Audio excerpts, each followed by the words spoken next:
16 പദാർത്ഥങ്ങളിലെ 15-ാമത്തേതായ ജാതി എന്ന പദാർത്ഥമാണ് ചിന്തിക്കാൻ തുടങ്ങണം. എന്താണ് ജാതി? ജാതി എന്ന വാക്കിന്റെ അർത്ഥം ജനിക്കുന്നത് എന്നാണ്.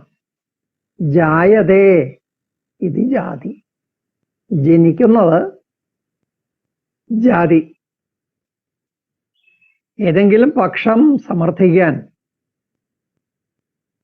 വാദി ഹേതു ഉന്നയിക്കുമ്പോൾ ആ ഹേതുവിൽ നിന്ന് ഉണ്ടായി വരുന്ന പ്രതിഷേധ ഹേതുക്കൾ, ആ ഹേതു എന്തു സാധിക്കാൻ വേണ്ടി ഉന്നയിച്ചുവോ അതിനെ സാധിക്കാത്ത,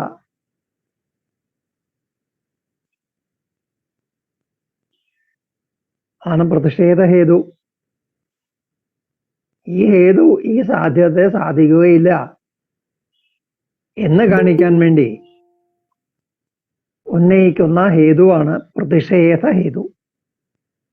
അങ്ങനെയുള്ള പ്രതിഷേധ ഹേതുക്കളെയാണ് ജാതികൾ എന്ന് പറയുന്നത്. എന്താണ് ഈ ജാതി ചെയ്യുന്നത്? ജാതി ഹേതുവിലെ ദോഷം വെളിപ്പെടുത്താണ്. വാദി ഉന്നയിച്ച ഹേതുവിൽ ഇന്ന ദോഷം ഉണ്ട് എന്ന് ഹേതുഗതമായ ദോഷത്തെ വെളിപ്പെടുത്തുകയാണ് ജാതി ചെയ്യുന്നത്. അപ്പൊ ദോഷം ഉണ്ടെങ്കിലല്ലേ വെളിപ്പെടുത്താൻ സാധിക്കുള്ളൂ, ഉണ്ടെങ്കിലേ വെളിപ്പെടുത്താൻ സാധിക്കുള്ളൂ.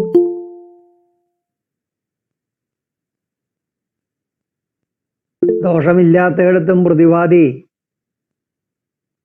പ്രതിഷേധ ഹേതു പ്രയോഗിക്കാം, ജാതി പ്രയോഗിക്കാം.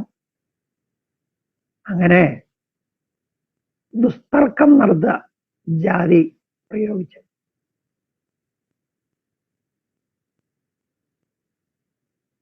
അത് വാദമര്യാദയ്ക്ക് ചേർന്നതല്ല. അങ്ങനെ ചെയ്യുന്ന വാദി പരാജയപ്പെടും.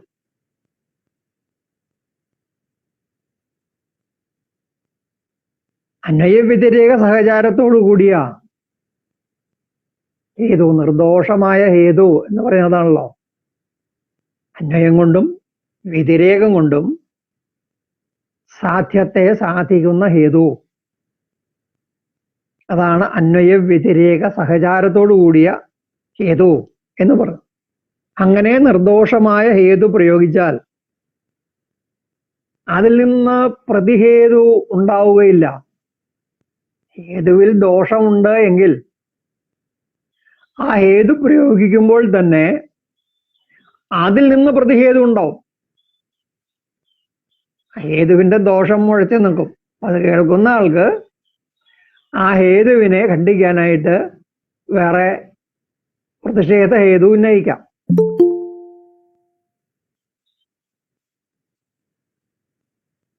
അങ്ങനെയല്ലാതെ അന്വയ വ്യതിരേക സഹചാരത്തോടു കൂടിയ ഹേതു പ്രയോഗിച്ചാൽ അതിൽ നിന്ന് ഒരു പ്രതിഷേധ ഹേതു ഉണ്ടാവുകയില്ല. അത് സാധ്യത്തെ സാധിച്ചിരിക്കും. അത്തരം ഹേതുവിനെ പ്രതിഷേധിക്കാൻ ആർക്കും കഴിയില്ല. അപ്പൊ അവിടെ ഉന്നയിക്കുന്ന ജാതി നിരർത്ഥകമാവും, നിഷ്പ്രയോജനമാവും. ഹേതുകൊണ്ട് സാധ്യം സാധിക്കുന്നില്ല എന്ന് കാണിക്കുകയാണ് ജാതി ചെയ്യേണ്ടത്. ഹേതുവിൽ വാസ്തവത്തിൽ എന്തെങ്കിലും ദോഷമുണ്ടെങ്കിൽ പ്രതിഷേധ ഹേതു ഉന്നയിച്ച് ഈ ഹേതു സാധ്യത്തെ സാധിക്കുകയില്ല എന്ന് സമർത്ഥിക്കാം. നിർദോഷമായ ഹേതു പ്രയോഗിച്ചാൽ അങ്ങനെ ചെയ്യാൻ സാധിക്കുകയില്ല. അവിടെ ഹേതു എപ്പോഴും വിജയിക്കുന്നു, അത് സാധ്യത്തെ സാധിക്കുന്നു. അതിനെതിരെ ഉന്നയിക്കുന്ന ജാതികളെല്ലാം നിഷ്ഫലമായി പോകുന്നു. ഇതാണ് ജാതി. ജാതി ലക്ഷണം പറയുന്ന സൂത്രം. സാധർമ്മ്യ വൈധർമ്യാഭ്യാം പ്രത്യവസ്ഥാനം ജാതി. സാധർമ്മ്യ വൈധർമ്യാഭ്യാം പ്രത്യവസ്ഥാനം ജാതി. സാധർമ്മ്യ വൈധർമ്യാഭ്യാം, സാധർമ്മ്യ വൈധർമ്മ്യങ്ങൾ കൊണ്ട്, സാധർമ്മ്യം കൊണ്ടും വൈധർമ്മ്യം കൊണ്ടും പ്രത്യവസ്ഥാനം. പ്രത്യവസ്ഥാനം എന്ന് പറഞ്ഞാൽ ഉപാലംബനം, ഖണ്ഡനം. ഇപ്പൊ സാധർമ്മ്യം കൊണ്ടോ വൈധർമ്മ്യം കൊണ്ടോ ചെയ്യുന്ന ഉപാലംബനം അല്ലെങ്കിൽ ഖണ്ഡനം ആണ് ജാതി. ഉദാഹരണ സാധർമ്മ്യം കൊണ്ട് സാധ്യത്തെ സാധിക്കുന്നതും ഉദാഹരണ വൈധർമ്മ്യം കൊണ്ട് സാധ്യത്തെ സാധിക്കുന്നതുമായി രണ്ട് വിധത്തിലുള്ള ഹേതുക്കൾ നമ്മൾ നേരത്തെ ചർച്ച ചെയ്തിട്ടുണ്ട്. അതുപോലെ തന്നെ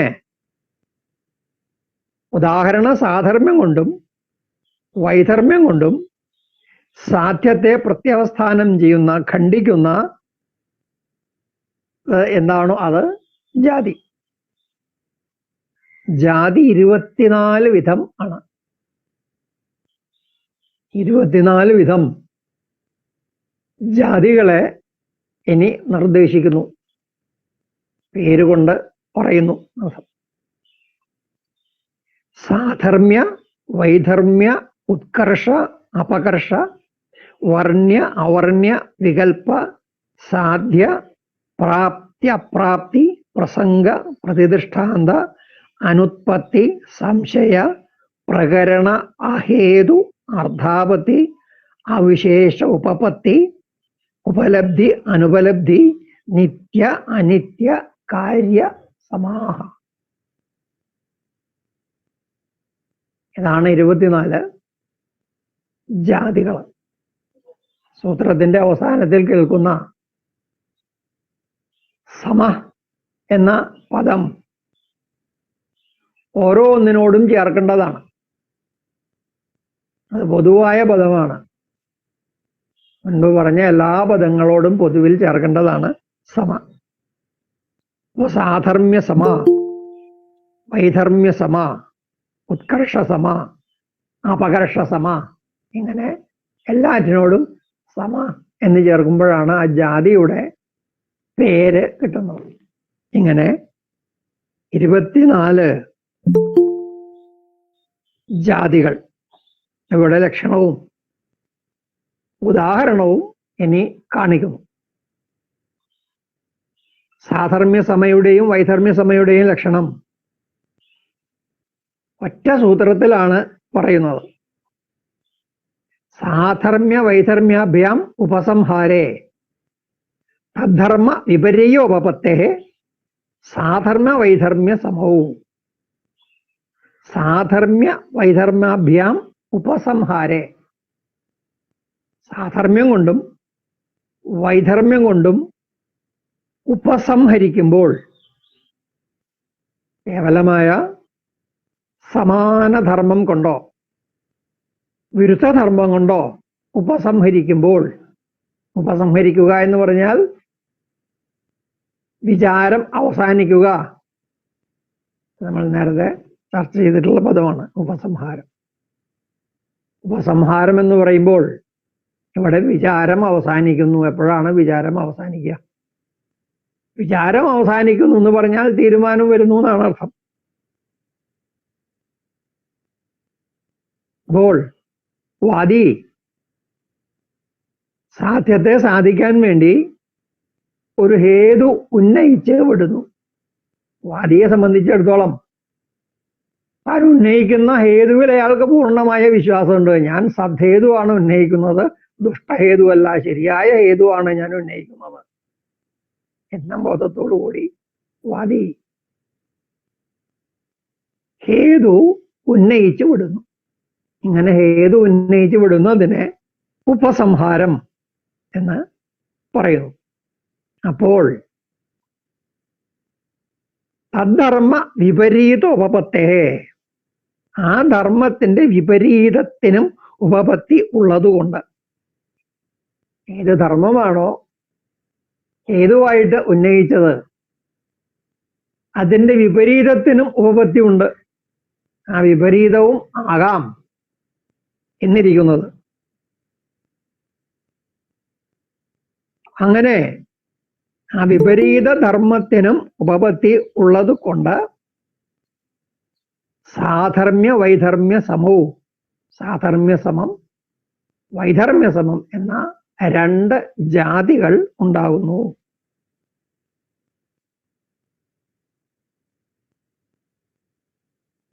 സാധർമ്മ്യത്തിനെതിരെയോ വൈധർമ്മ്യത്തിനെതിരെയോ കേവലം സാധർമ്യമോ വൈധർമ്യമോ കാണിച്ച് പ്രതിവാദി എതിർക്കുന്നത് സാധർമ്യസമ വൈധർമ്യസമ എന്ന രണ്ട് ജാതികൾ. ഇതിനെ വിവരിക്കുന്നു, ഇതിന്റെ ഉദാഹരണം കാണിക്കുന്നു. സാധർമ്യ സമജാതി, സാധർമ്മ്യം കൊണ്ട് സ്ഥാപിച്ചതിനെ സാധർമ്മ്യം കൊണ്ട് തന്നെ ഖണ്ഡിക്കുന്നത് സാധർമ്യ സമജാതി. സാധർമ്മ്യം കൊണ്ട് സ്ഥാപിച്ചതിനെ സാധർമ്മ്യം കൊണ്ട് തന്നെ ഖണ്ഡിക്കുന്നത് സാധർമ്യ സമജാതി. ഉദാഹരണം, ശബ്ദം അനിത്യമാണ് കൃതകത്വം കൊണ്ട് കുടം പോലെ എന്ന വാദം. ശബ്ദം അനിത്യമാണ്, അതാണ് ഇവിടെ സാധ്യം. അതിനെ ഏതു ഉന്നയിച്ചു? കൃതകത്വം കൊണ്ട്, ഉണ്ടാക്കപ്പെട്ടതായതുകൊണ്ട്. ഉദാഹരണം കാണിച്ചു, കുടം പോലെ എന്ന കുടത്തോടുള്ള കൃതകത്വം എന്ന സാധർമ്മ്യം വെച്ച്, കുടവും കൃതകമാണ്, ശബ്ദവും കൃതകമാണ്. കൃതകത്വം എന്ന ഒരേ ധർമ്മം ശബ്ദത്തിലുണ്ട്, കുടത്തിലും ഉണ്ട്. ഇങ്ങനെ സമാനമായ ധർമ്മങ്ങൾ ഉണ്ടായിരിക്കുക എന്നതാണ് സാധർമ്മ്യം. ഇങ്ങനെ കുടത്തോടുള്ള കൃതകത്വം എന്ന സാധർമ്മ്യത്തെ മുൻനിർത്തി കുടത്തിലുള്ള കൃതകത്വം ശബ്ദത്തിലും ഉള്ളതുകൊണ്ട് ശബ്ദം കുടം പോലെ അനിത്യമാണ് എന്ന് വാദിക്കുന്നു. ഇങ്ങനെ വാദി പറയുമ്പോൾ പ്രതിവാദി, ജാതിവാദി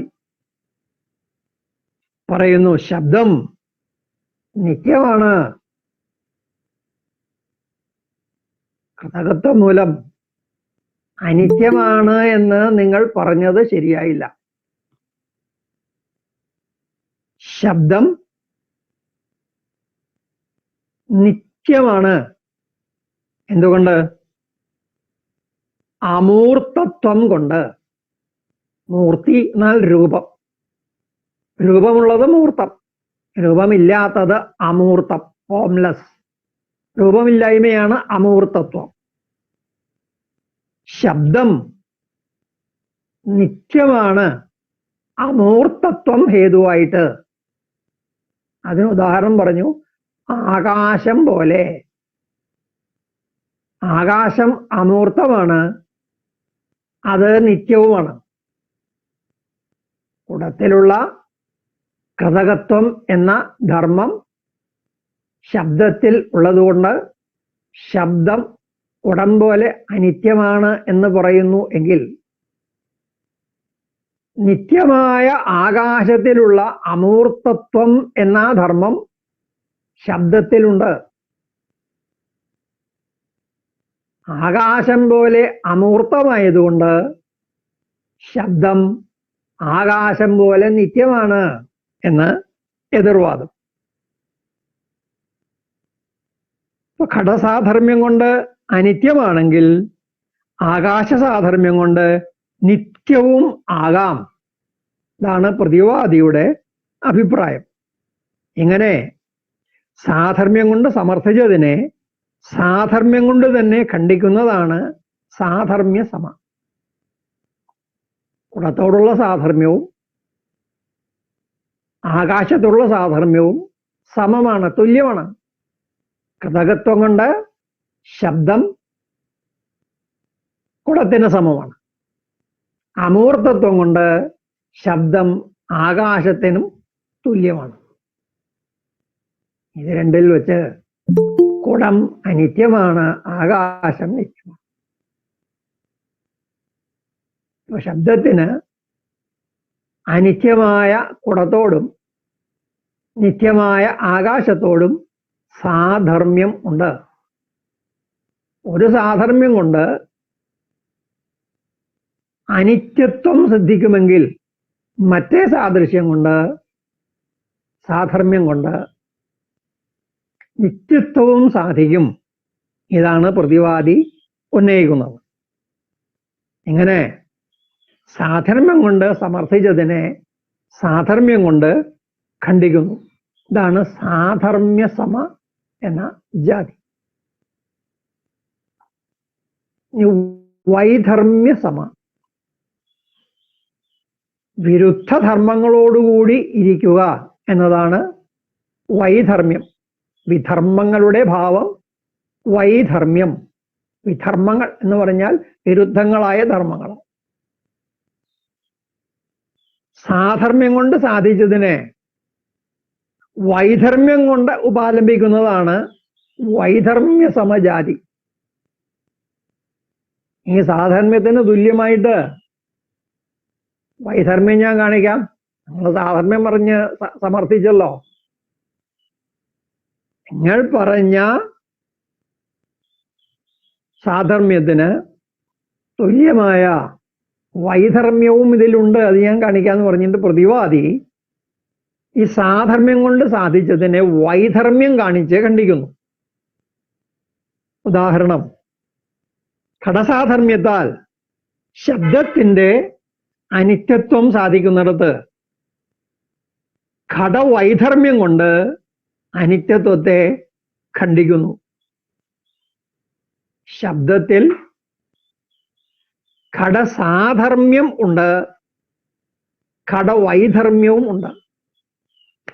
കുടത്തിലുള്ള എല്ലാ ധർമ്മങ്ങളും ശബ്ദത്തിൽ ഇല്ല. കൃതകത്വം എന്ന ധർമ്മം ശബ്ദത്തിനും കുടത്തിനും പൊതുവായിട്ട് ഉണ്ട്. എന്നാൽ കുടത്തിലുള്ള വേറെ പല ധർമ്മങ്ങളും ശബ്ദത്തിൽ ഇല്ല. ശബ്ദത്തിൽ ഇല്ലാതെ കുടത്തിൽ മാത്രം ഉള്ള ഏതെങ്കിലും ധർമ്മമാണ് കുടത്തിന്റെ അനിത്യത്വത്തിന് കാരണം എങ്കിൽ ഘടസാദൃശ്യം കൊണ്ട് ഘടസാധർമ്മ്യം കൊണ്ട് ശബ്ദമനിത്യമാണ് എന്ന് പറഞ്ഞത് പാഴായി പോവും. ഇതാണ് പ്രതിവാദിയുടെ അഭിപ്രായം. അങ്ങനെ വൈധർമ്മ്യം കാണിക്കുന്നു. ശബ്ദത്തിന് ഘടത്തോടുള്ള വൈധർമ്മ്യം കാണിക്കുന്നു. അതിങ്ങനെയാണ്: അനിത്യമായ കുടം മൂർത്തമാണ്. കുടം അനിത്യമാണ് എന്നത് അംഗീകരിക്കുന്ന സംശയമില്ല. അനിത്യമായ കുടം മൂർത്തമാണ്, രൂപത്തോടു കൂടിയതാണ്. കുടത്തിന് രൂപം ഉണ്ട്. അങ്ങനെ മൂർത്തമായ കുടം അനിത്യമാണ്. എന്നാൽ ശബ്ദം അങ്ങനെയല്ല. ശബ്ദത്തിന് മൂർത്തിയില്ല, രൂപമില്ല. ശബ്ദം അമൂർത്തമാണ്. അനിത്യമായ കുടം മൂർത്തമാണ്. ശബ്ദം അങ്ങനെയല്ല. ശബ്ദത്തിന് കുടത്തോട് അവിടെ വൈധർമ്മ്യമുണ്ട്. മൂർത്തത്വം എന്ന ധർമ്മം കുടത്തിലുള്ളതുപോലെ ശബ്ദത്തിൽ ഇല്ല. അതുകൊണ്ട് ശബ്ദം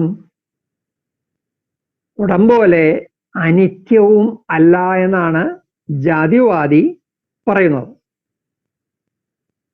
ഈ രണ്ടിനും ഉത്തരം. ഇത് രണ്ടും അസദ്വാദമാണ്. അസദുത്തരങ്ങളാണ് ഈ പറയുന്നതൊക്കെ. ഇതിന് രണ്ടിനും ഉത്തരം കേവല സാധർമ്യമോ കേവല വൈധർമ്യമോ കൊണ്ട് സാധ്യം സാധിക്കുന്നുവെങ്കിലേ രണ്ടിനും പ്രസക്തിയുള്ളൂ. കേവലമായ ഒരു സാധർമ്യം അല്ലെങ്കിൽ കേവലമായ ഒരു വൈധർമ്യം ഇത് വെച്ചിട്ടാണ് സാധ്യം സാധിക്കാൻ പുറപ്പെട്ടത് എങ്കിൽ ഈ എതിർവാദങ്ങൾക്ക് പ്രസക്തി ഉണ്ടായേനെ. എന്നാൽ ശരിയായ വാദം അങ്ങനെയല്ല നടക്കുന്നത്. വ്യാപ്തിവിശിഷ്ടമായ സാധർമ്യമോ വൈധർമ്യമോ കൊണ്ടാണ് ശരിയായ വാദം നടക്കുന്നത്. വ്യാപ്തിവിശിഷ്ടമായ സാധർമ്യമോ വൈധർമ്യമോ കൊണ്ട് ചെയ്യുന്ന സ്ഥാപനത്തെ, അങ്ങനെ ഒരു സാധ്യത്തെ സമർത്ഥിക്കുമ്പോൾ ആ സമർത്ഥനത്തെ ഇവ കൊണ്ട് ഉപാലംബിക്കാൻ പറ്റില്ല, ഖണ്ഡിക്കാൻ പറ്റില്ല. ശബ്ദം നിത്യമാണ് എന്ന് വാദിക്കുന്നവർ കുടം പോലെ ഘടകത്വം എന്ന ധർമ്മം ശബ്ദത്തിലുണ്ട് എന്ന് കേവലമായ ഒരു സാധർമ്മ്യം പറയല്ല, പിന്നെയോ അതിൽ വ്യാപ്തിയുണ്ട്. അത് വ്യാപ്തി വിശിഷ്ടമായ വാദമാണ്. എന്താണ് വ്യാപ്തി? യദ്യത് കൃതകം തത്തന്നശ്വരം. യദ്യത് കൃതകം തത്തന്നശ്വരം. ഏതെല്ലാം ഉണ്ടാക്കപ്പെട്ടതാണോ അവയൊക്കെ നശിക്കും. മറിച്ച് ഏതാണോ നശിക്കാത്തത് അവയൊന്നും ഉണ്ടാക്കപ്പെട്ടതല്ല. ഉണ്ടായതാണെങ്കിൽ നശിക്കും, നശിക്കാത്തതാണെങ്കിൽ ഉണ്ടായതായിരിക്കില്ല.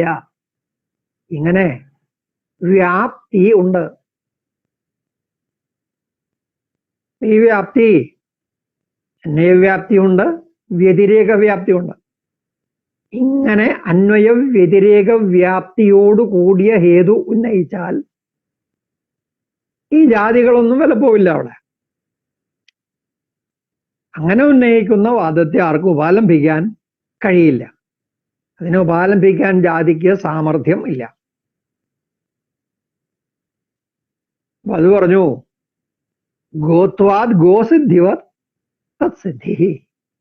ഗോത്വാദ് ഗോസിദ്ധിവത് തത് സിദ്ധി.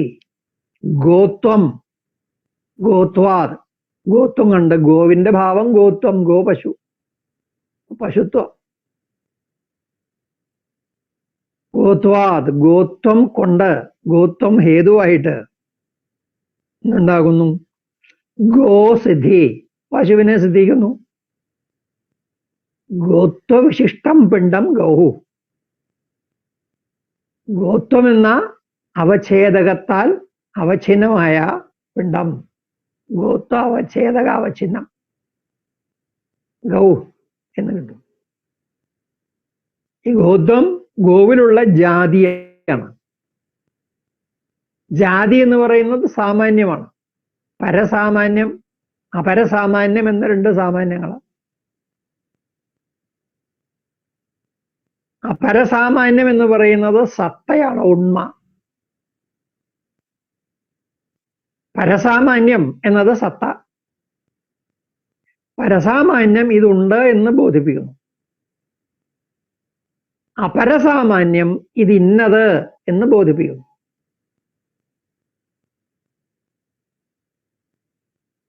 ആ അപരസാമാന്യത്തെയാണ് ജാതി എന്ന് വിളിക്കുന്നത്. ഗോത്വം എന്ന അപരസാമാന്യം ജാതി കൊണ്ട് ഗോ സിദ്ധിക്കുന്നു. ഇത് ഗോത്വജാതി വിശിഷ്ടമാണ്, ഗോത്വജാതിയോട് കൂടിയതാണ്, അതുകൊണ്ട് ഇത് ഗോ ആണ് എന്ന് ഗോത്വം എന്ന ജാതി കൊണ്ട് ഗോവിനെ സിദ്ധിക്കുന്നു എന്ന് പറഞ്ഞാൽ തിരിച്ചറിയുന്നു എന്നർത്ഥം. ഗോത്വജാതി കൊണ്ട് ഗോവിനെ തിരിച്ചറിയുന്നു. അതുപോലെ ഇവിടെ അവ്യഭിചാരിയായ ഹേതു സാധ്യത്തെ സാധിക്കുക തന്നെ ചെയ്യും. സ്വത്വം കൊണ്ട് ഗോവിനെ തിരിച്ചറിയുന്നത് പോലെ അത്രയ്ക്ക് സുനിശ്ചിതമായിട്ട് അവ്യഭിചാരിയായ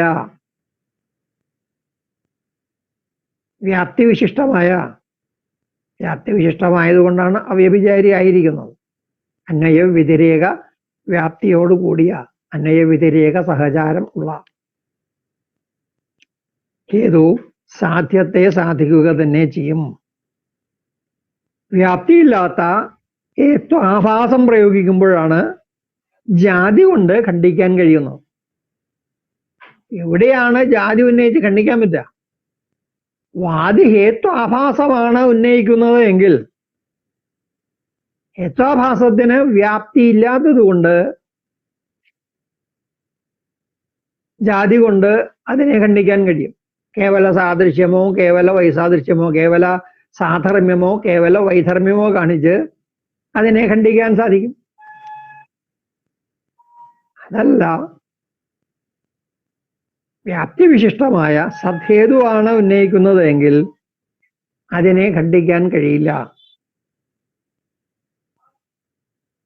ഇനി ഉത്കർഷസമ മുതൽ സാധ്യസമ വരെയുള്ള 6 ജാതികളുടെ ലക്ഷണം പറയുന്നു.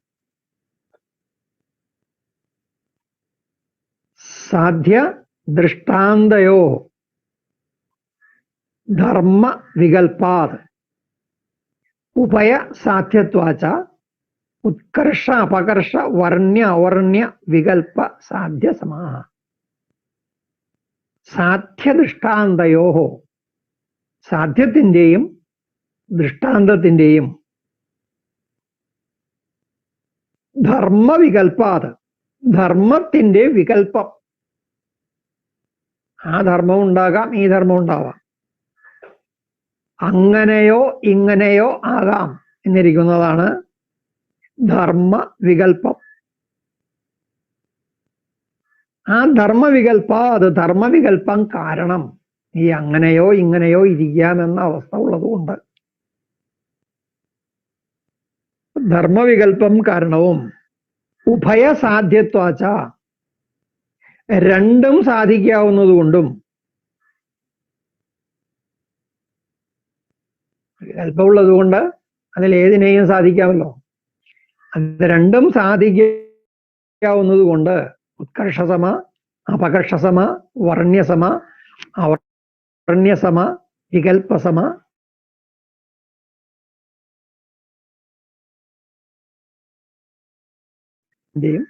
ലക്ഷണം പറയുന്നു.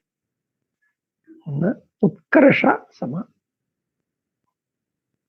ദൃഷ്ടാന്ത ധർമ്മത്തെ സാധ്യത്തിൽ ആരോപിക്കുന്നതാണ് ഉത്കർഷ സമ.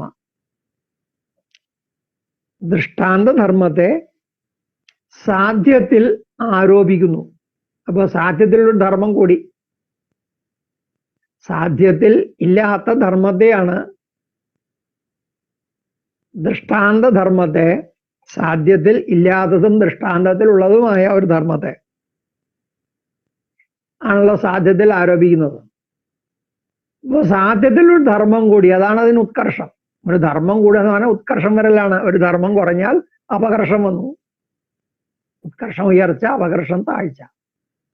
ഒരു ധർമ്മം കൂടുതൽ ഉണ്ടാകുമ്പോൾ ധർമ്മിക്ക് ഉയർച്ച വന്നു, ഉത്കർഷം ഉണ്ടായി.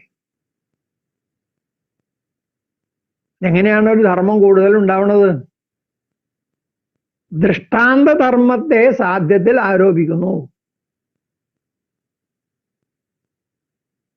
ഉദാഹരണം, കൃതകത്വം മൂലം ഘടസാധർമ്മ്യത്താൽ ഘടം പോലെ അനിത്യമാണ് ശബ്ദം എങ്കിൽ ഘടം പോലെ മൂർത്തവും ആകുന്നു. ഘട സാധർമ്മ്യത്താൽ ശബ്ദം അനിത്യമാണെങ്കിൽ ആ ശബ്ദം ഘടം പോലെ മൂർത്തവും ആകട്ടെ. ശബ്ദത്തിൽ ഇല്ലാത്തതും ദൃഷ്ടാന്തമായ ഘടത്തിൽ ഉള്ളതും ആയ മൂർത്തത്വം എന്ന ധർമ്മത്തെ സാധ്യത്തിൽ ആരോപിച്ചു. സാധ്യമായത് ശബ്ദം, അതിൽ ആരോപിച്ചു. അങ്ങനെ ആരോപിച്ച് ഉടമ്പോലെ അനിത്യമാണ് ശബ്ദം എങ്കിൽ ആ ശബ്ദം ഉടമ്പോലെ മൂർത്തവും ആകട്ടെ. ഇനി മൂർത്തമല്ല എങ്കിലോ? മൂർത്തം അല്ല എങ്കിൽ അനിത്യവും ആകണം എന്നില്ല. ഘടസധർമ്മമാണ് ശബ്ദം എന്നാണല്ലോ പറഞ്ഞത്. ഘടകത്വം പൊതുവായിട്ടുള്ള ധർമ്മമുണ്ട്, അത് വെച്ചിട്ട് അനിത്യമാണെന്ന് പറഞ്ഞു. പക്ഷെ അനിത്യമായ കുടം മൂർത്തമാണ്. എന്നാൽ അതും ഈ ശബ്ദത്തിൽ ഇരിക്കട്ടെ, ശബ്ദം മൂർത്തമാണ് എന്നും കൂടി വെച്ചോളൂ. ഇനി മൂർത്തമല്ലെങ്കിലോ? മൂർത്തമല്ലെങ്കിൽ അനിത്യമാകണമെന്നും ഇല്ല, നിത്യമാവാനും വിരോധമില്ല എന്ന അഭിപ്രായം. ഇതാണ് ഉത്കർഷ സമ. അപകർഷ സമ, ഇതിന്റെ വിപരീതമാണ് അപകർഷ സമ. ദൃഷ്ടാന്തത്തിന് അനുഗുണമായിട്ട് സാധ്യത്തിൽ ഉള്ള ധർമ്മത്തെയും കൂടി നിഷേധിക്കുക. അപ്പൊ അതിലൊരു ധർമ്മം കുറഞ്ഞു, അതിന് സാധ്യത്തിന് അപകർഷം വന്നു.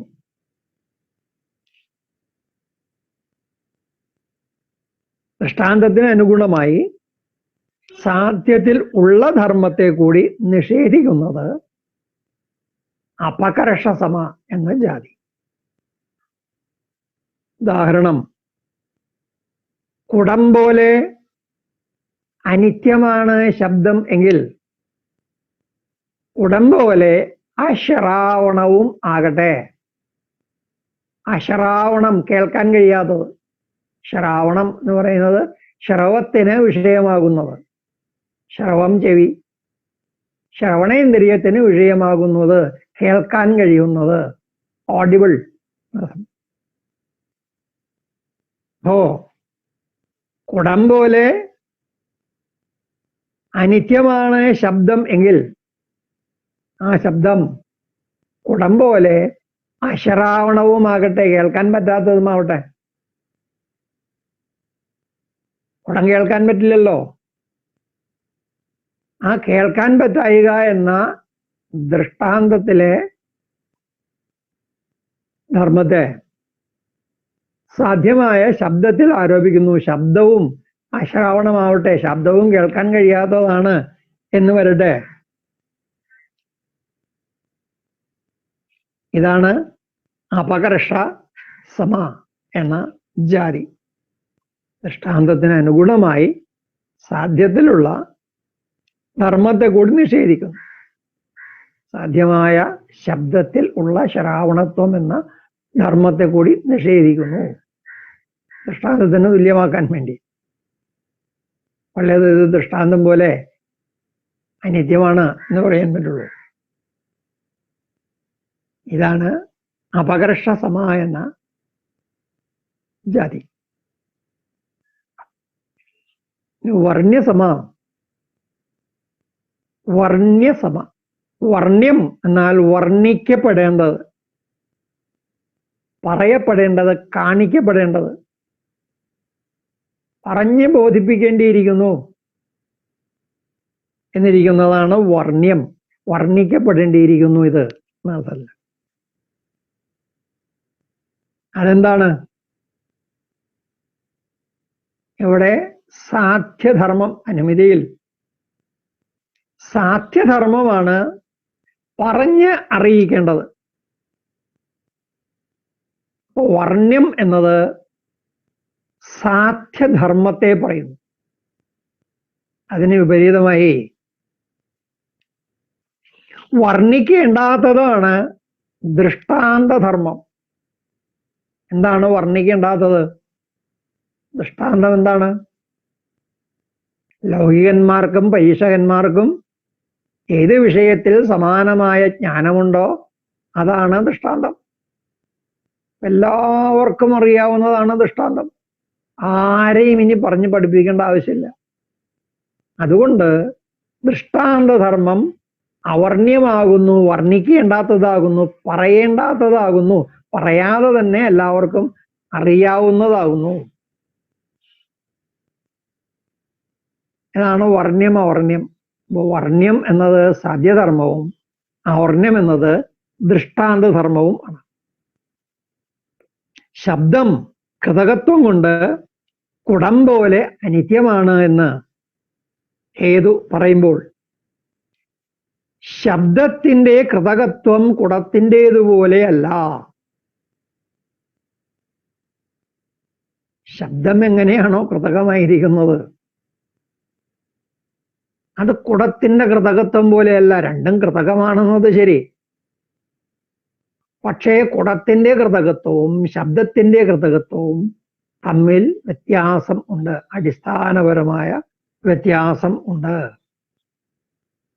കുംഭകാരന്റെയും ദണ്ഡചക്രങ്ങളുടെയും വ്യാപാരം കൊണ്ട് ഉണ്ടായി വരുന്നു എന്നതാണ് കുടത്തിന്റെ കൃതകത്വം. എന്നാൽ ശബ്ദത്തിൻ്റെത് അങ്ങനെയല്ല. ഇതൊക്കെ ആരോ ഒരു ഉപകരണം ഉപയോഗിച്ചുണ്ടാകുന്നതല്ല. അത് തൊണ്ട, ചുണ്ട് മുതലായവയുടെ വ്യാപാരം കൊണ്ടാണ് ഉണ്ടാകുന്നത്. അതുകൊണ്ട് ഈ കുലാലൻ, ദണ്ഡചക്രങ്ങൾ മുതലായവയുടെ വ്യാപാരം കൊണ്ട് ഉണ്ടാകുന്ന ഏതൊരു കൃതകത്വമുണ്ടോ ആ കൃതകത്വവും ഈ തൊണ്ട, ചുണ്ട് മുതലായവയുടെ വ്യാപാരം കൊണ്ടുണ്ടാകുന്നു എന്ന കൃതകത്വവും ഒരുപോലെയല്ല. ഇവയെ സമീകരിക്കാൻ പാടില്ല എന്നാണ് എതിർവാദിയുടെ അഭിപ്രായം. ആ കൃതകത്വം, കുടത്തിൻ്റെതുപോലെയുള്ള കൃതകത്വം ശബ്ദത്തിൽ ഇല്ല. അതുകൊണ്ട് അത് കുടം പോലെ അനിത്യമാകണമെന്നില്ല. കൃതകത്വം കൊണ്ട് കുടം പോലെ അനിത്യമാണ് ശബ്ദം എന്നതിന് കൊടുക്കുന്ന പ്രതിവാദം ഇതാണ്. ശബ്ദത്തിന്റെ കൃതകത്വം കുടത്തിന്റെ കൃതകത്വം പോലെ അല്ലാത്തത് കൊണ്ട് ശബ്ദം കൃതകമാണ് എങ്കിലും ആ കൃതകത്വം വേറെ വിധത്തിലുള്ളതായതുകൊണ്ട് ശബ്ദം കുടം പോലെ അനിത്യമാകണമെന്നില്ല എന്ന് വാദം. അതുകൊണ്ട് ഹേതുവായ കൃതകത്വം സാധ്യമായ അനിത്യത്വത്തിന് തുല്യമാണ്. ഹേതുവായിട്ട് ഉന്നയിക്കുന്ന ഈ കൃതകത്വം, കുടത്തിലേതുപോലത്തെ കൃതകത്വം, ആ കൃതകത്വം ശബ്ദത്തിലുണ്ടെന്ന് തെളിഞ്ഞിട്ടില്ല. ദൃഷ്ടാന്തത്തിൻ്റെതുപോലെയുള്ള കൃതകത്വം സാധ്യത്തിൽ ഉണ്ട് എന്ന് തെളിഞ്ഞിട്ടില്ല.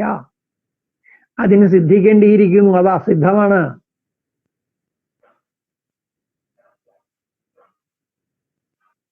അതുകൊണ്ട് ആ കൃതകത്വം സാധ്യമായ അനിത്യത്വത്തിന് തുല്യമാണ്. അനിത്യം പോലെ ഇനി സാധിക്കേണ്ടതായിട്ടിരിക്കുകയാണ്. ആ കൃതകത്വം കൊടുത്ത് ശബ്ദത്തിലുണ്ട് എന്ന് ശബ്ദത്തിന്റെ അനിത്യത്വം പോലെ ഇനി സാധിക്കേണ്ടതായിട്ടാണ് ഇരിക്കുന്നത്. രണ്ടും സിദ്ധിക്കപ്പെടാത്തതാണ് എന്നിങ്ങനെ അവർണ്യമായ ഹേതുവിനെ വർണ്യമായ സാധ്യത്തിന് സമമാക്കി കാണിക്കുന്നതാണ് വർണ്യ സമ എന്ന ജാതി.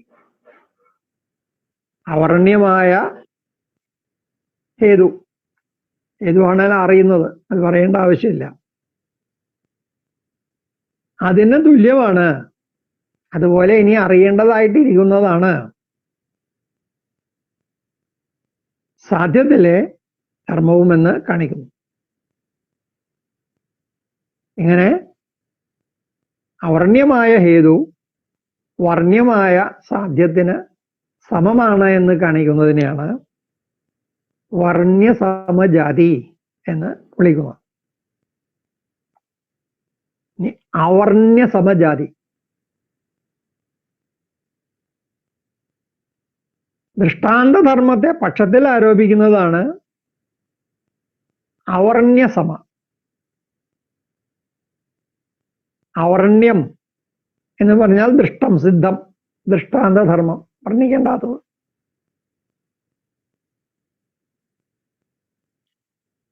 അതിന് ആ ദൃഷ്ടാന്തധർമ്മത്തെ പക്ഷത്തിൽ ആരോപിക്കുന്നു. ആദ്യ അനുമാനം പ്രയോഗിക്കുമ്പോൾ അയാൾ പറയുന്ന ദൃഷ്ടാന്തം പോലെ പക്ഷവും നിശ്ചിത സാധ്യവത്താണ് എന്ന് പ്രതിവാദി കാണിക്കുന്നതാണ് അവർണ്യസമ ജാതി. ദൃഷ്ടാന്തം നിശ്ചിത സാധ്യവത്വം, പക്ഷം സന്ദിഗ്ധ സാധ്യവത്വം ആയിരിക്കണം. ഇതാണല്ലോ ലക്ഷണം. എന്നാൽ ഇവിടെ പറയുന്നു, നിങ്ങൾ വാദിച്ചത് അങ്ങനെയല്ല.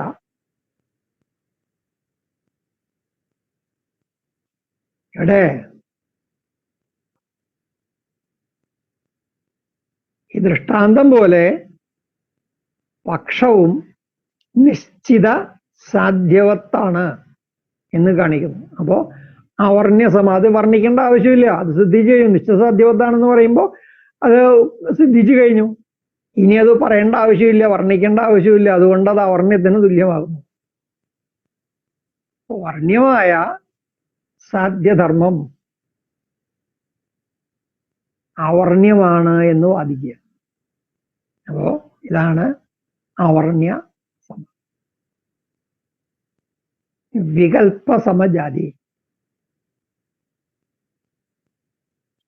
സാധനധർമ്മത്തോടുകൂടിയ ദൃഷ്ടാന്തത്തിൽ വികൽപ്പേന മറ്റു ധർമ്മങ്ങൾ വിരുദ്ധമായി കാണുകയാൽ സാധ്യവും വൈകൽപ്പികമാകാം എന്ന് പറഞ്ഞാൽ ഉണ്ടാവുകയോ ഇല്ലാതിരിക്കുകയോ ചെയ്യാം എന്ന് കാണിക്കുന്നതാണ് വികൽപ്പസമ. സാധനധർമ്മം സാധ്യത്തെ സാധിക്കുക എന്നതാണ് സാധനത്തിന്റെ ധർമ്മം. സാധനധർമ്മം സാധ്യത്തെ സാധിക്കുക എന്നതാണ്. അതെവിടെയുണ്ട്? അത് ദൃഷ്ടാന്തത്തിലുണ്ട്. ദൃഷ്ടാന്തമാണ് സാധ്യത്തെ സാധിക്കുന്നത്. അപ്പൊ സാധനധർമ്മത്തോടു കൂടിയതാണ് ദൃഷ്ടാന്തം. ആ ദൃഷ്ടാന്തത്തിൽ വികൽപ്പേന മറ്റു ധർമ്മങ്ങൾ വിരുദ്ധമായി കാണുന്നു. ഉദാഹരണം,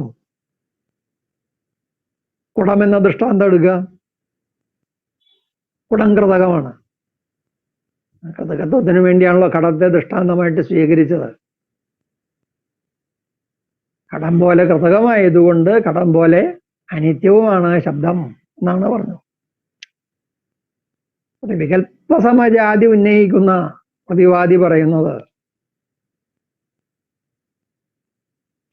ഈ കൃതകങ്ങൾ ഉണ്ടാക്കപ്പെട്ടവ ചിലത് കഠിനങ്ങളാണ്, ചിലവ മൃദുക്കളാണ്.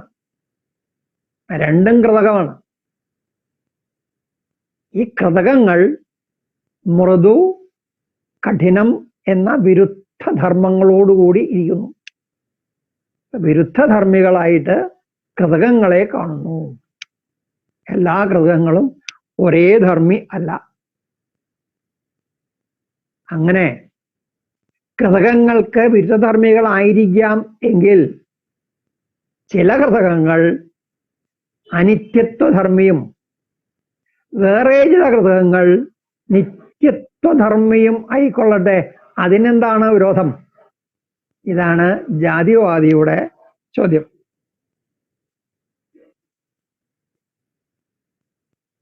ഇങ്ങനെ വികൽപ്പസമ ജാതി. ഇപ്പൊ കൃതകത്വം കണ്ട ശബ്ദം അനിത്യമാണ്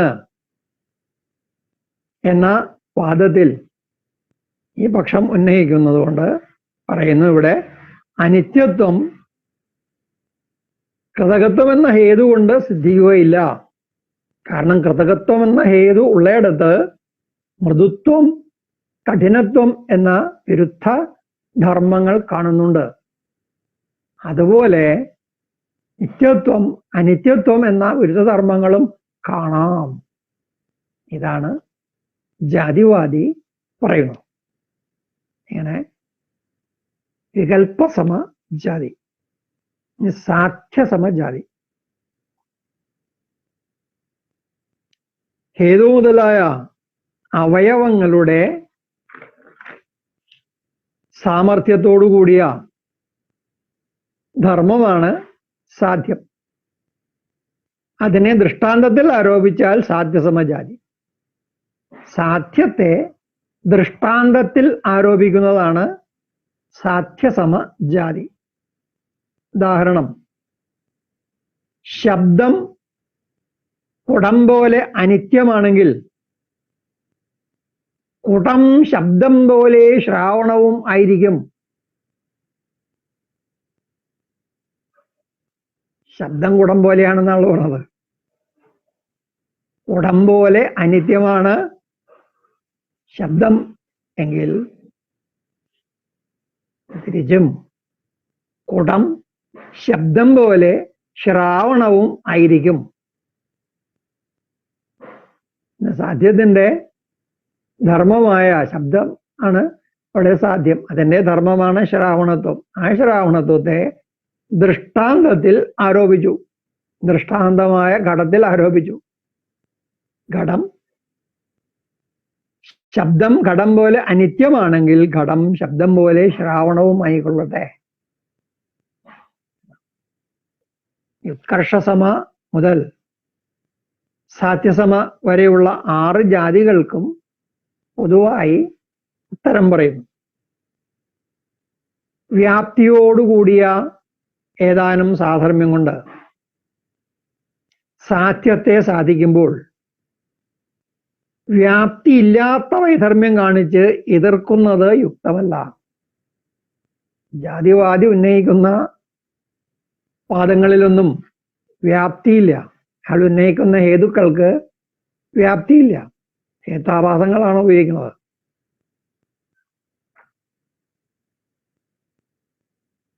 അങ്ങനെ വ്യാപ്തിയോടു കൂടിയ സാധർമ്മ്യം കൊണ്ട് സാധ്യത്തെ സാധിക്കുമ്പോൾ വ്യാപ്തി ഇല്ലാത്ത വൈധർമ്മ്യം കാണിച്ച് എതിർക്കുന്നത് യുക്തമല്ല. കാരണം വ്യാപ്തിയോടുകൂടിയ ഹേതു ഉന്നയിക്കുമ്പോൾ സാധ്യം സിദ്ധിച്ചു കഴിഞ്ഞു. സിദ്ധിച്ച സാധ്യത്തെ ഇനി എതിർക്കുന്നതിന് എന്താണ് അർത്ഥം? ഗോവിനെ പോലെയാണ് ഗവയം എന്ന് പറയുന്നത് പ്രസിദ്ധമായ സാദൃശ്യം വെച്ചാണ്. ഗോ സദൃശമാണ് ഗവയം എന്ന് പറഞ്ഞാൽ ഗോവിലുള്ള എല്ലാ ധർമ്മങ്ങളും ഗവയത്തിലുണ്ട് എന്ന അഭിപ്രായമില്ല. ചില ധർമ്മങ്ങളുണ്ട്. സാമാന്യമായ രൂപസാദൃശ്യം ഉണ്ട്. ആ രൂപസാദൃശ്യം വെച്ചിട്ടാണ് ഗോസദൃശ്യമാണ് ഗവയം എന്ന് പറഞ്ഞത്. ഇതാണ് പ്രസിദ്ധമായ സാദൃശ്യം എന്ന് പറഞ്ഞത്. അല്ലാതെ അത്യന്ത സാദൃശ്യം വെച്ചുകൊണ്ട് പറഞ്ഞതല്ല. അത്യന്ത സാദൃശ്യം പറഞ്ഞാൽ ഒരു വൈസാദൃശ്യവും ഇല്ലാതെ 100% സാദൃശ്യം ഉണ്ടായിരിക്കുക. അതാണ് അത്യന്തമായ സാദൃശ്യം. ഗോവിനും ഗവയത്തിനും തമ്മിൽ അത്യന്ത സാദൃശ്യമുണ്ട് എന്ന അഭിപ്രായമില്ല. ഗോസദൃശ്യമാണ് ഗവയം എന്ന് പറഞ്ഞത് അത്യന്ത സാദൃശ്യത്തെ ഉദ്ദേശിച്ചല്ല. ചില സാദൃശ്യങ്ങൾ പ്രസിദ്ധമാണ്, അവയെ മാത്രം ഉദ്ദേശിച്ചാണ് ഗോസദൃശ്യമാണ് ഗവയം എന്ന് പറഞ്ഞത്. ആ സാധാരണ ധർമ്മം ഒഴികെയുള്ള എത്രയോ അസാധാരണ ധർമ്മങ്ങളുണ്ട്. ഗോവിലുണ്ട്, ഗവയത്തിലില്ല, ഗവയത്തിലുണ്ട്, ഗോവിലില്ല. രണ്ടിനും പൊതുവല്ലാത്ത ഒരുപാട് ധർമ്മങ്ങളുണ്ട്. അതായത് വൈസാദൃശ്യങ്ങളുണ്ട്. ഈ വൈധർമ്മ്യങ്ങളെ കൊണ്ട് വൈസാദൃശ്യം ഉണ്ടാവുമല്ലോ. അങ്ങനെ എത്രയോ വൈധർമ്മ്യങ്ങൾ ഉള്ളപ്പോഴാണ് പ്രസിദ്ധമായ ചില സാദൃശ്യങ്ങൾ വെച്ചിട്ട് ഗോസദൃശ്യമാണ് ഗവയം എന്ന് പറഞ്ഞത്. അങ്ങനെ ഗവയത്തിൽ ഗോസാദൃശ്യം പറഞ്ഞാൽ അത്രയും കൊണ്ട് തന്നെ ഗവയത്തെ കാണുന്ന ആൾക്ക് ഗവയം എന്ന് പറയുന്ന മൃഗം ഇതാണ് എന്ന ജ്ഞാനം ഉണ്ടാകുന്നു. അങ്ങനെ ഉണ്ടാകുമ്പോൾ ആ പ്രയോഗം കൃതാർത്ഥമായി, അതിൻ്റെ പ്രയോജനം സിദ്ധിച്ചു, അത് സഫലമായി. ഇനി ഇതിൽ എന്ത് ദോഷം പറഞ്ഞിട്ടും ഒരു പ്രയോജനമില്ല. ഇതാണ് ഗവയം എന്ന് പേരുള്ള മൃഗം എന്ന ജ്ഞാനം ഗോസദൃശമാണ് ഗവയം എന്ന വാക്യം കൊണ്ട് ഉണ്ടായാൽ പിന്നെ ഈ ഗോസദൃശമാണ് ഗവയം എന്ന് പറഞ്ഞതിൽ എന്തെല്ലാം ദോഷം ആരോപിച്ചാലും അതെല്ലാം നിഷ്ഫലമാണ്. അപ്പൊ പിന്നെ ഇതുപോലെ ദൃഷ്ടാന്തം മുതലായ സാമർഥ്യത്തോടു കൂടിയ സാധകധർമ്മത്തില് പലതരം വൈധർമ്മ്യങ്ങൾ കണ്ടിച്ചാൽ അതൊന്നും ഖണ്ഡനമാവില്ല. ലൗകികന്മാർക്കും പരീക്ഷകന്മാർക്കും ഒരുപോലെ അറിയുന്നതിനെയാണല്ലോ ദൃഷ്ടാന്തമായിട്ട് പറയുന്നത്. അതുകൊണ്ട് ദൃഷ്ടാന്തധർമ്മം ഇനി സാധിക്കേണ്ടിയിരിക്കുന്നു എന്ന് പറയുന്നതും അടിസ്ഥാനരഹിതമാണ്. ദൃഷ്ടാന്തധർമ്മം ജ്ഞാനികൾക്കും അജ്ഞാനികൾക്കും ഒരുപോലെ അറിയുന്നതാണ്. പ്രമാണപരീക്ഷാദികൾ ചെയ്ത് ജ്ഞാനം സമ്പാദിക്കാൻ കഴിവുള്ളവരാണ് പരീക്ഷകന്മാർ. അങ്ങനെ അല്ലാത്തവരാണ് ലൗകികന്മാർ, സാധാരണക്കാർ. ഈ രണ്ടു കൂട്ടർക്കും തുല്യമായ ജ്ഞാനം ഏതിലുണ്ടോ അതാണ് ദൃഷ്ടാന്തം. അതുകൊണ്ട് ഇങ്ങനെ എല്ലാവർക്കും പൊതുവിൽ അറിയുന്ന ദൃഷ്ടാന്തം ഇനി സാധിക്കേണ്ടിയിരിക്കുന്നു, ദൃഷ്ടാന്തധർമ്മത്തെ ഇനി സാധിക്കേണ്ടിയിരിക്കുന്നു എന്ന് പറയുന്നതിന് അർത്ഥം ഇല്ല. ഇതാണ് ഈ ജാതികൾക്ക് പറയുന്ന ഉത്തരം. ഇതിന് സൂത്രങ്ങൾ: കിഞ്ചിത് സാധർമ്യാത് ഉപസംഹാരസിദ്ധേ വൈധർമ്യാത് അപ്രതിഷേധഃ. കിഞ്ചിത് സാധർമ്യാത് ഉപസംഹാരസിദ്ധേ. കിഞ്ചിത് സാധർമ്യാത്, കുറച്ച് സാധർമ്യം കൊണ്ട്. എല്ലായിടത്തും സാധർമ്യം ഉണ്ടാവണമെന്നില്ല. സർവലൗകികമായ സാധർമ്യം ഉണ്ടാകണം എന്നില്ല. കുറച്ച് സാധർമ്യം കൊണ്ട് തന്നെ എന്തുണ്ടാകുന്നു?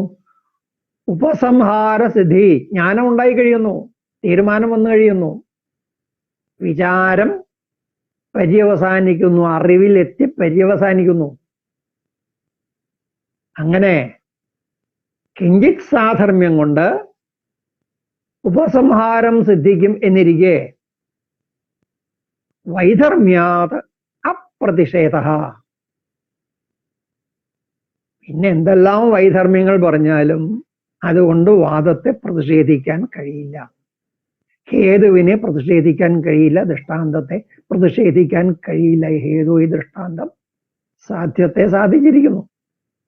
ഇനി ഇതിനെ എതിർത്ത് പരാജയപ്പെടുത്താൻ കഴിയില്ല എന്നർത്ഥം. ഗോവിന്റെ ഉദാഹരണം തന്നെയാണ് പറയുന്നത്. ഗോവിനെ പോലെയാണ് ഗവയം എന്ന രൂപസാദൃശ്യവും മറ്റും കൊണ്ട് ഉപസംഹാരസിദ്ധി. ഗവയം എന്ന് പറയുന്ന മൃഗം ഇതാണ് എന്ന ജ്ഞാനമാണ് അവിടെ ഉപസംഹാരം. അത് സിദ്ധിക്കുന്നു, ആ നിശ്ചയം ഉണ്ടാകുന്നു. അങ്ങനെ ഉണ്ടായാൽ ഇനി വൈധർമ്യാത പ്രതിഷേധ, വൈധർമ്മ്യം കാണിച്ചാൽ ഹേതു പ്രതിഷേധിക്കപ്പെടുന്നില്ല. ഇനി എന്തെല്ലാം വൈധർമ്മ്യങ്ങൾ ഈ ഗോവിനും ഗവയത്തിനും തമ്മിലുണ്ടെന്ന് കാണിച്ചാലും സാദൃശ്യം കൊണ്ടുണ്ടാകേണ്ട ജ്ഞാനം ഉണ്ടായിക്കഴിഞ്ഞു. ഇനി അതിനെ പ്രതിഷേധിക്കാൻ കഴിയില്ല. പ്രമ ജനിച്ചു കഴിഞ്ഞു, ഇനി ഒന്നും ചെയ്യാൻ കഴിയില്ല. അപ്പോ ആ പറഞ്ഞ ദൃഷ്ടാന്തം വിജയിച്ചു. ഇനി അത് പ്രതിഷേധിക്കപ്പെടുകയില്ല. ഗോസാദൃശ്യം എന്ന ഹേതുവിന് ഹേതുത്വം ഇല്ലാതെയാവുന്നില്ല. ഹേതുത്വം എന്ന് പറഞ്ഞാൽ സാധ്യത്തെ സാധിക്കാനുള്ള സാമർഥ്യമാണ് ഹേതുത്വം. അത് ഇല്ലാതെയാകുന്നില്ല. ഇതാണ് ഗവയം എന്ന പ്രമയ്ക്ക് ഇനി ഒരു കാരണവശാലും ബാധ ഉണ്ടാകുന്നില്ല. ഇതുപോലെ തന്നെ ദൃഷ്ടാന്തം മുതലായ സാമർഥ്യത്തോടു കൂടിയ സാധക ധർമ്മത്തിൽ സാധ്യദൃഷ്ടാന്തങ്ങളുടെ ധർമ്മവികല്പം കാണിച്ചാൽ, വൈധർമ്മ്യം കാണിച്ചാലും പ്രതിഷേധമാവില്ല. സാധ്യ അതിദേശാച്ച ദൃഷ്ടാന്തോപത്തെ എന്ന സൂത്രം കൊണ്ട് ഈ അഭിപ്രായം പറഞ്ഞു. ലൗകികന്മാർക്കും പരീക്ഷകന്മാർക്കും ഒരുപോലെ അറിയുന്നത് അതിന് വിപരീതമല്ലാത്ത സാധ്യത്തിന്റെ ജ്ഞാനമുണ്ടാകാൻ വേണ്ടി അതുപോലെയാണ് ഇത് എന്ന് പറയുന്നു. അടുക്കളയിലെ പോലെയാണ് ഈ പർവ്വതം. ഇവിടെ പുകയുണ്ട്, പുകയുള്ളത് കൊണ്ട് തീയുണ്ട് എന്ന് മഹാനസ ദൃഷ്ടാന്തം പറയുന്നു. അല്ലെങ്കിൽ ഘടദൃഷ്ടാന്തം ശബ്ദത്തിന്റെ അനിത്യത്വം കാണിക്കാൻ വേണ്ടി പറയുന്നു. ഏത് ദൃഷ്ടാന്തം എടുത്താലും ലൗകികന്മാർക്കും പരീക്ഷകന്മാർക്കും ഒരുപോലെ അറിയുന്നത് ആണ് ദൃഷ്ടാന്തം. ആ ദൃഷ്ടാന്തത്തെ അതിന് വിപരീതമല്ലാത്ത സാധ്യത്തിന്റെ ജ്ഞാനം ഉണ്ടാക്കാൻ വേണ്ടി അതുപോലെയാണ് ഇത്, ഗോവിനെ പോലെയാണ് ഗവയം എന്ന് പറഞ്ഞതുപോലെ ഏത് ദൃഷ്ടാന്തത്തിലും ആ ദൃഷ്ടാന്തം കാണിച്ചിട്ട് അതുപോലെയാണ് ഈ സാധ്യം എന്ന് പറയുന്നു. അങ്ങനെ അതുപോലെയാണ് ഇത്, അതാണ് അതിദേശം. അങ്ങനെ അതിദേശിക്കുന്നു. ഇങ്ങനെ ദൃഷ്ടാന്തം ഉപപാദിക്കപ്പെടുമ്പോൾ അതിന് സാധ്യത്വം, അത് ഇനി സാധിക്കേണ്ടിയിരിക്കുന്നു എന്നും പറയുന്നത് യുക്തമല്ല. ദൃഷ്ടാന്തം ഇനി സാധിക്കേണ്ടിയിരിക്കുന്നു എന്ന് പറയാൻ പാടില്ല. പ്രസിദ്ധമായ ദൃഷ്ടാന്തമാണ് പറയുന്നത്, അപ്രസിദ്ധമായതല്ല. എല്ലാവർക്കും ഒരുപോലെ അറിയുന്നതിനെയാണ് ദൃഷ്ടാന്തമായിട്ട് പറയുന്നത്. അതുകൊണ്ട് എന്തെങ്കിലും കുതന്ത്രം, യുക്തികൾ പറഞ്ഞ് ദുർവാദങ്ങൾ ഉന്നയിച്ച് ഈ ദൃഷ്ടാന്തത്തിന്റെ ധർമ്മം തന്നെ ശ്രദ്ധിക്കേണ്ടിയിരിക്കുന്നു എന്ന് പറയുന്നത് ശരിയല്ല. ദൃഷ്ടാന്ത ധർമ്മം എപ്പോഴും സിദ്ധം ആണ്. അങ്ങനെ അതിനെ എതിർക്കാൻ പാടില്ല എന്നർത്ഥം. അപ്പോൾ ഇവിടെ നിർത്താം, സമയമായി.